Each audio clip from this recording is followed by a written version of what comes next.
Être illustrateur, c'est un vrai métier parce qu'il y en a qui vivent de ça. En dessinant les portraits, par exemple, je dis toujours que c'est une occasion pour moi de célébrer la beauté des gens. Suite à certaines frustrations, j'ai vraiment besoin de prendre le stylo et griffonner quelque chose. Qu'il est possible d'une manière ou d'une autre ou de diverses manières possibles de créer du lien avec le public et d'avoir de réelles expériences hors des réseaux sociaux. Hey Yoka Media, je suis René David Manga, connu sous le nom de Rendave et je suis illustrateur. Alors Rendave, c'est juste la forme contractée de mes deux prénoms, René et David. C'est un pseudonyme que je me suis donné en 2016-2017. D'aussi que je me souvienne, je pense que j'ai commencé à dessiner à l'âge de 3 ou 4 ans. Je griffonnais déjà sur les papiers, je dessinais sur les murs, on me bastonnait pour ça d'ailleurs. Et en grandissant, au fur et à mesure que le temps passait, on peut dire que c'était beaucoup plus par passion. Parce que j'aimais faire ça, parce que je voulais redessiner ce que moi je voyais les autres faire. Disons que je dessine un peu de tout. J'aime beaucoup dessiner les portraits. J'appelle généralement ça ma spécialité du chef. Mais en dehors des portraits, je fais également des fan art. Les fan art, en fait, ce sont des illustrations inspirées de certaines œuvres que j'ai lues, des dessins animés que j'ai regardés ou même des films que j'ai regardés. Et à côté de ça, je fais aussi un tout petit peu de bande dessinée. Je dessine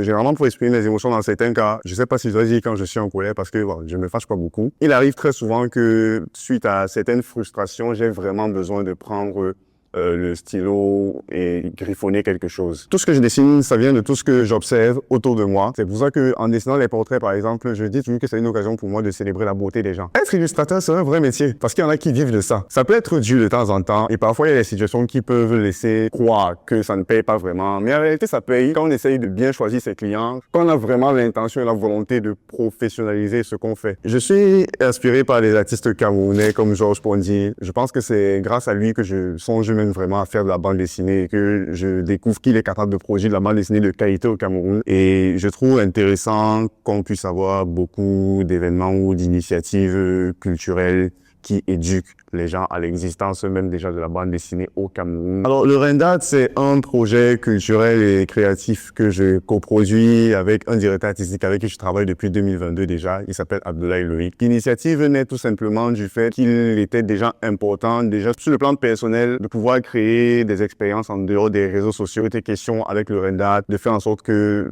le public découvre de nouveaux artistes ou redécouvre des artistes ou d'autres facettes. Là, paye vraiment. Il suffit juste d'être discipliné. Il suffit d'être attentif, d'être un peu plus au courant de l'économie autour de ce qu'on propose. On essaye de montrer aux artistes comme qu'il est possible d'une manière ou d'une autre ou de diverses manières possibles de créer du lien avec le public. Et j'aimerais beaucoup que mon travail soit reconnu au-delà du Cameroun parce qu'il y a toute une liste de collaborateurs à l'international avec qui j'aimerais pouvoir travailler. Je pense que le regard sur les artistes visuels, les artistes de notre catégorie en tout cas, évolue beaucoup au fil des années. Surtout dans la mesure où les gens se rendent compte à quel point il est possible de transmettre des messages intéressants, des valeurs assez intéressantes.